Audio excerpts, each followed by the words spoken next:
भर के बाजुओं में शौर्य का उद्गार लाया हूं, कि भर के बाजुओं में शौर्य का उद्गार लाया हूं। इस शहादती सभा में भी मैं काव्य का रसधार लाया हूं, इसलिए मुझे तालियों से आशीष दे देना, आपके ग्राम में पहली बार आया।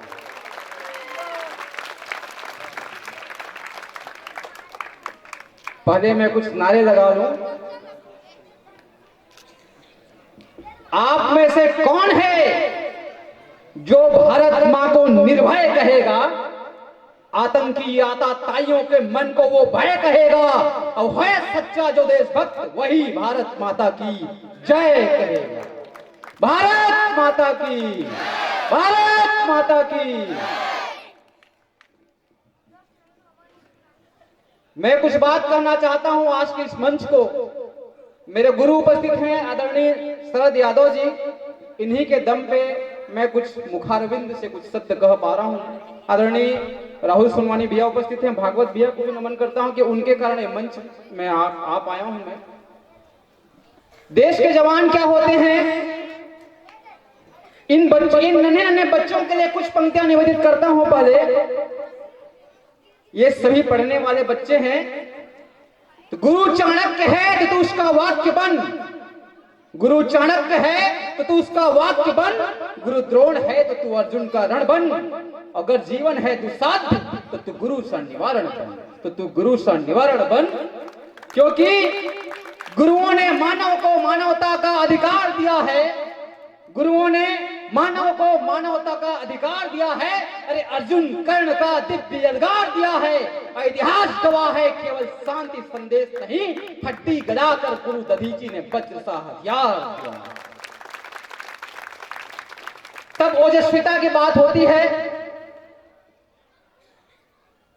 5 फुट, राहुल भैया आपको बताना चाहूंगा, 5 फुट 8 इंच का विभूत डोंडीवाल हरियाणा का एक सैनिक, जब उसका पार्थिव देह उस घर को पहुंचता है तो उसकी विधवा पत्नी क्रंदन करती हुई उस देह शरीर को देखकर आई लव यू विभूत से शब्द से विभूषित करती है।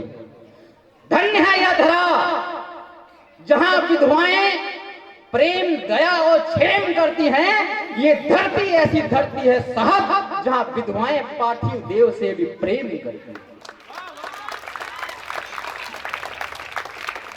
तो न कहानी न निशानी न कहानी न कहावत की वजह से, न निशानी न कहानी न कहावत की वजह से, न आरती न अरदास न इबादत की वजह से, न राजनीति न सरकार न सियासत की वजह से, यह देश टिका है तो केवल शहादत की वजह से।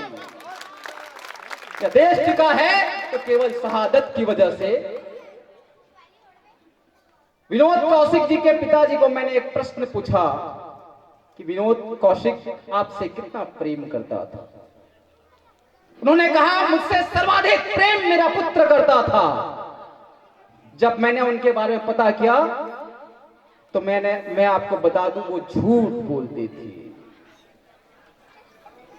अरे विनोद कौशिक वो शहीद हैं जो भारत मां से सर्वाधिक प्रेम करते थे, उसके बाद आपसे प्रेम करते थे। मैं उस धरती को नमन करता हूं जहां विनोद कौशिक जैसे महान सैनिक पैदा हुए, जिनकी शहादत सभा पर एक भव्य मंच तैयार हुआ है।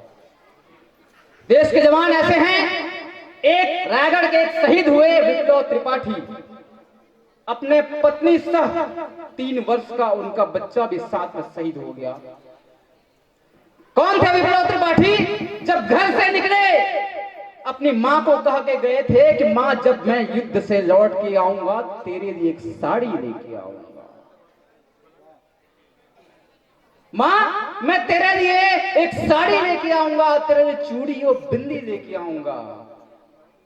जब पार्थिव देह का शरीर, साहब वो जवान धन्य है, जब शरीर जवान 72 किलो वजनी वो शरीर जाता है वहां से लड़के आके वो सिर्फ पाव भर का मांस का लोथड़ा सामने आ जाए तो वो दृश्य वो माता पिता ही जानते हैं। और कौन सा प्रमाण होगा कि सैनिक युद्ध कैसा किया होगा? तब उस मां ने कहा कि अरे तुमने मेरे लिए कल कल बहती पावन गंगा ला दिया, तुमने मेरे लिए कल कल बहती पावन गंगा ला दिया। अरे देशभक्त से सराबोर ये मतंगा ला दिया। मैं तुझे साड़ी कैसे मांगू रे विप्लव, तुमने मेरे लिए पूरा तिरंगा ला दिया। धन्य है वो जवान क्योंकि हो गया महान वो जवान देश प्यार से, वीर मान जो कभी डरे न मौत मार से। शुद्धता सुने सभी जय पुकार से, बुद्ध देश के सभी सुने जय पुकार से। शुद्धता चुने अभी ही मौन युद्ध वार से, क्योंकि दिव्य दिव्य प्राणदान दिव्य शीश दान है। शीश गर्व को छुआ कि दिव्य आसमान है। अब भव्यता सुने सुजान रक्त से सने हुए देश के यही जवान आन बान शान। भारत माता की, भारत माता की। देश में इन जवानों के जैसे इन बच्चों में भी वो जोश होना चाहिए। देशभक्ति से सराबोर सबको मदहोश होना चाहिए। और हो जवानों की बात तो इन बच्चों में भी कोई सुभाष चंद्र बोस होना चाहिए। तब ऐसे लीडरों की आवश्यकता हो जाती है हमें कि उदधी की लहरों से साहिल खुद को भूल गया होगा। उदधी की लहरों से साहिल खुद को भूल गया होगा। श्री राम स्पर्श से अहिल्या का पाप मानो धुल गया होगा। उस वर्ष मां भारती का सीना हर से फूल गया होगा, जब 19 वर्ष का खुदीराम फांसी पर झूल गया होगा। इन जवानों को मैं नमन करता हूं। साहब वैलेंटाइन में हम प्रेम जैसी बात करते हैं। उस दिन एक पुलवामा जैसी घटना घटित हुई, उसमें 2 पंक्तियां निवेदित करना चाहता हूं कि वैलेंटाइन की आड़ में वो खूनी कारनामा भूल न जाना। वैलेंटाइन की आड़ में वो खूनी कारनामा भूल न जाना। उन शहादती शहादतों का वो कारनामा भूल न जाना। और अब भी जीवित है पीठ पर खंजर भोंकने वो अश्वत्थामा भूल न जाना। क्योंकि ये आतताई वही हैं जिनके कारण हम लज्जित होते हैं। क्योंकि ये हरियाली हरितिमा से ये देश हमेशा हरा रहा है। अरे सिंह जाई है ये धरा सिंहों से भरा रहा है, लेकिन इतिहास गवाह है कि इतिहास हमेशा हमारा जयचंदों से डरा रहा है।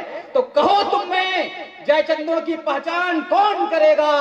तमाचों से अब इन जयचंदों का सम्मान कौन करेगा? बहुत हुआ प्राण त्यागने की कला, अब बताओ शीश काटने का अनुष्ठान कौन करेगा? क्योंकि ये आतंकवादी कोई और नहीं, हम आपके बीच में ऐसे लोग रहते हैं जो देश के विरुद्ध बातें क्या करते हैं। तब आवश्यकता हो जाती है कि धन्य है ये जवान जिन्होंने अपने प्राणों के बलिदान किए, अपना सर्वस्व बलिदान करके आन बान शान किए। और उस वर्ष या उस वक्त पूरा अर्जुन और कर्ण भी लज्जित हो गए जब ये अपना पूरा लोथड़ों में शीश दान किए। कि देश किनका है साहब? एक ऐसे हीरो, एक ऐसे अदाकार हैं जिनको हम शहंशाह कहते हैं। अमिताभ बच्चन जी की जब पत्नी, जिनको इतना प्रेम इतना स्नेह दिया गया, जब ये कहने लग जाए अपने नातिन से कि विवाह से पूर्व भी आप गर्भवती बन सकते हो, जब उर्फी जावेद अपने अंग प्रदर्शन से सबका मन मोहने की बात करे, जब शाहरुख खान चुपके चुपके वहां मां वैष्णो देवी के दरबार में जाने लग जाए, और जब सोनाक्षी सिन्हा से प्रश्न पूछा जाए कि बजरंगबली संजीवनी बूटी किसके लिए लेके आए, और सवाल का जवाब नहीं दे पाती है, तब आवश्यकता हो जाती है देशभक्त की। तब मैं बताना चाहूंगा कि देश किनका है, क्योंकि देश इन किरण कहने वाली हगलों का नहीं है। उनको मैं बताना चाहूंगा देश किनका है। ये देश आरती अरदास अजान का है। यह देश कुरुक्षेत्र में दिए जाने वाले भगवत गीता ज्ञान का है। यह देश मीराबाई के विस्मान का है। यह देश भगत सिंह के प्राणदान का है। यह देश राणा रानी के शीशदान का है। यह देश 72,000 क्रांतिकारियों के बलिदान का है। और यह देश हम आपके हिंदुस्तान का है। क्योंकि समस्त धर्म ग्रंथ में पुनीत मंत्र शेष हो, जहां जने महान भीष्म श्वेत वस्त्र वेश हो, हिमाद्र सिंह खंड में वही उमा महेश हो, पुराण वेद सौर युक्त